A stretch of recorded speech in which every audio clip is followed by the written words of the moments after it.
Hello friend, today we are going to discuss the most important chapter of Criminal Procedure Code, acquittal and discharge. जेव्हा एखादा आरोपीच्या विरुद्ध police स्टेशनमध्ये गुन्हा दाखल होतो तर तो गुन्हा दाखल झाल्यानंतर पोलीस त्या गुन्ह्याचं इन्व्हेस्टिगेशन करतात आणि त्याचं इन्व्हेस्टिगेशन झाल्यानंतर जर पोलिसांना वाटलं की आरोपीच्या विरुद्ध सबळ पुरावा आहे त्यावेळेस पोलीस त्या आरोपीच्या विरुद्ध कोर्टामध्ये दोष आरोपपत्र दाखल करतात. त्याला चार्जशीट असं म्हणतात. आणि चार्जशीट दाखल झाल्यानंतर केसची ट्रायल सुरू होते. ज्यावेळेस कोर्टामध्ये चार्जशीट दाखल होते त्यावेळेस कोर्ट ती चार्जशीट पाहते आणि कोर्टाला जर असं वाटलं की सदर केसमध्ये आरोपीच्या विरुद्धात आवश्यकता पुरावा नाही तर त्यावेळेस कोर्ट आरोपीच्या डिस्चार्ज सुद्धा देऊ शकते. ही एक तरतूद क्रिमिनल प्रोसिजर कोड मध्ये दिलेली आहे. तर ती आता जो नवीन कायदा आहे ते BNSSच्या सेक्शनच्या आधारे आपण त्या तरतुदी जी आहेत त्या समजून घेऊ. तर सेक्शन 250 BNSS मध्ये डिस्चार्ज बाय सेशन कोर्टाकडून आरोपीला डिस्चार्ज केले जाते. जर सेशन कोर्टाला आरोपीची चार्जशीट पाहून जर असं वाटलं की आरोपीच्या विरुद्ध the charge against the accused to be groundless, म्हणजे आरोपीच्या विरुद्ध जे चार्जेस आहेत किंवा there is not sufficient ground to proceed असं जर सेशन कोर्टाला वाटलं तर सेशन कोर्ट त्या ठिकाणी आरोपीला डिस्चार्ज करू शकते. म्हणजे त्याच्या विरुद्ध ट्रायल चालवायचं काही काम नाही. कारण ट्रायल जर चालवली तर ट्रायल ही खूप लॉंग ट्रायल चालते. म्हणजे विटनेसेसना समन्स काढणं, त्यानंतर विटनेसेसच्या स्टेटमेंट घेणं, डिफेन्स विटनेस घेणं, आर्ग्युमेंट, जजमेंट, अशी पूर्ण ट्रायलमध्ये बराचसा जो वेळ आहे तो कोर्टाचा जातो, आरोपीचा सुद्धा जातो. पण जर कोर्टाला जर असं वाटलं की आरोपीच्या विरुद्ध कोणताही चार्ज नाही आहे, म्हणजे जो चार्ज आहे ते there is not sufficient ground to proceed, म्हणजे जे ग्राउंड आवश्यक आहे ते ग्राउंड आरोपीच्या विरोधात नाही आहे, किंवा जर आरोपीच्या विरोधात जे पुरावे दाखल झालेले आहेत ते अनरिपोर्टेड जरी नाही केले तरी त्याच्या विरुद्ध कोणत्याही प्रकारचा चार्ज नाही आहे. तर अशा वेळेस कोर्ट त्याला प्रथम दर्शनीच जर कोर्टाला असं वाटलं की आरोपीच्या विरोधात कोणत्याही प्रकारचा ग्राउंड नाही आहे, सफिशियंट ग्राउंड नाही टू प्रोसीड, म्हणजे जे काही चार्जशीट मधले एव्हिडन्स आहेत ते जर पूर्ण नाही आहे आणि there is no sufficient ground to proceed, जर तसे ग्राउंड नसले तर कोर्ट आरोपीला डिस्चार्ज देऊ शकते स्वतःहून. किंवा जर आरोपीच्या वतीनं अर्ज केला डिस्चार्ज ऍप्लिकेशन तर तो डिस्चार्ज ऍप्लिकेशन 250च्या अंतर्गत सेशन कोर्टात केला जाईल आणि सेशन कोर्टानं ते डिस्चार्ज ऍप्लिकेशन ज्यावेळेस सेशन कोर्टामध्ये फाईल होते त्यावेळेस प्रॉसिक्युशनचा म्हणजे सरकार पक्षाचा म्हणणं त्या ठिकाणी ऐकून घेतलं जाईल. आणि जर कोर्टाला वाटलं की there is not sufficient ground to proceed, म्हणजे चार्ज फ्रेम करायचं काही गरज वाटत नाही, त्यावेळेस सेशन कोर्ट आरोपीला डिस्चार्ज सुद्धा करू शकते. तसंच ती जी तरतूद आहे ती सेक्शन 262 BNSS मध्ये दिलेली आहे. Discharge by the court, magistrate कोर्टाकडे सेक्शन 262 नुसार डिस्चार्ज आहे.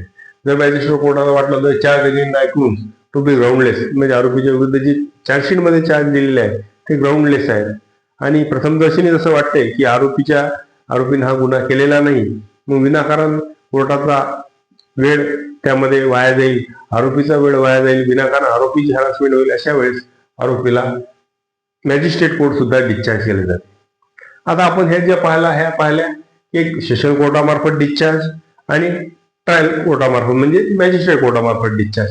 पण आता एखाद्या वेळेस काय असतं की आपण प्रायव्हेट कंप्लेंट दाखल करत असतो, म्हणजे कंप्लेंट टू द मॅजिस्ट्रेटकडे आपण कंप्लेंट केली, म्हणजे पोलीस स्टेशनमध्ये FIR न घेता बऱ्याचदा मॅजिस्ट्रेटकडे सुद्धा आपण कंप्लेंट करू शकतो. तर त्या कंप्लेंटच्या आधारात सुद्धा त्यामध्ये जर काही सफिशियंट एव्हिडन्स नसले तर सेक्शन 268 BNSS नुसार discharge by magistrate in private complaint मध्ये सुद्धा 268 नुसार डिस्चार्ज दिला जातो. त्या ठिकाणी no case against the accused has been made out, असं जर कोर्टाला वाटलं की no case has been made out against the accused, म्हणजे आरोपीच्या विरुद्ध जे काही चार्ज दिलेले आहेत जो काही पुरावा दिलेला आहे कंप्लेंटनं, त्या कंप्लेंटच्या पुराव्याच्या आणि कंप्लेंटच्या विटनेसच्या पुराव्याच्या आधारात जर no case against accused has made out, तर त्या ठिकाणी सुद्धा आरोपीला डिस्चार्ज हे दिल्या जाऊ शकते. म्हणजे डिस्चार्ज म्हणजे पूर्ण ट्रायल न चालवता आरोपीला प्रथमदर्शनी आरोपीच्या विरुद्ध चार्ज फ्रेम करायच्या पहिले जर कोर्टाला असं वाटलं या तिन्ही प्रकरणामध्ये, जसं आता पाहिलं की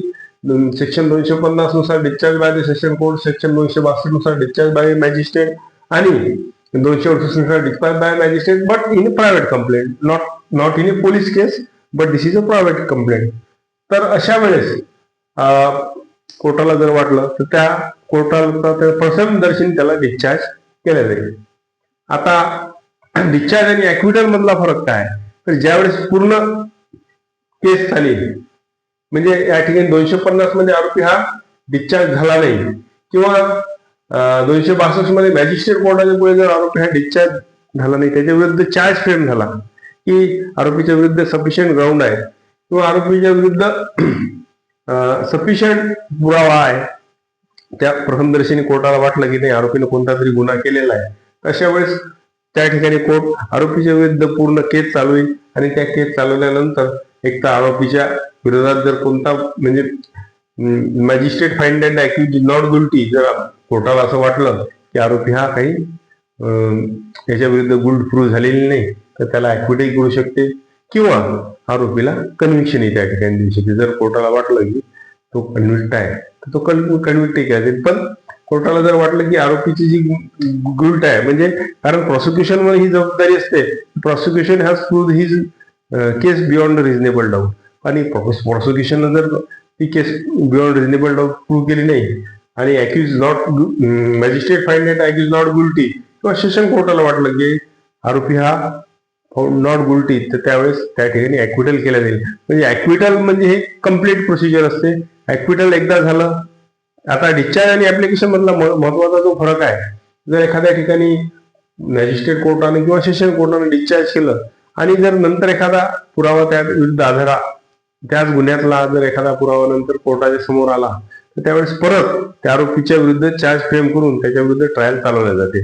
म्हणजे एकदा डिस्चार्ज झालेला आरोपी हा परत त्याच गुन्ह्यासाठी न्यायालयात त्याला पुन्हा बोलावल्या जाते आणि त्याच्या विरुद्ध केस प्रोसीड केल्या जाते, त्याच्या विरुद्ध चार्ज फ्रेम केल्या जाऊन त्याची ट्रायल होते. पण जर त्या वेळेस जर पूर्ण केस ट्रायल झाली, म्हणजे 250 आणि 262 किंवा 268 मध्ये आरोपीचा डिस्चार्ज झाला नाही, सेक्शन जे BNSS चे, त्यामध्ये जर आरोपीचा डिस्चार्ज झाला नाही आणि जर त्यानंतर केस चालली, त्यानंतर ऑन मेरिट केस चालली, पूर्ण पुरावे झाले, आर्ग्युमेंट झालं, जजमेंट झालं, दोन्ही पक्षाला संधी देण्यात आली आपापला पुरावा देण्याच्या, आणि त्यावेळेस जर आरोपी हा ऍक्विटल झाला, तर अशा वेळेस त्याच गुन्ह्यासाठी परत आरोपीला परत त्यासाठी बोलावता येणार नाही. कारण एकदा जर तो त्या ऑफेन्ससाठी त्याच्या विरुद्ध खटला चालला, केस चालली, तर त्यावेळेस नंतर आरोपीला बोलावता येणार नाही. त्यासाठी इंडियन कॉन्स्टिट्यूशनच्या आर्टिकल 20(2) मध्ये दिलेला आहे की एकदा वन्स ट्राय अँड म्हणजे prosecuted and punished, once the accused is prosecuted and punished,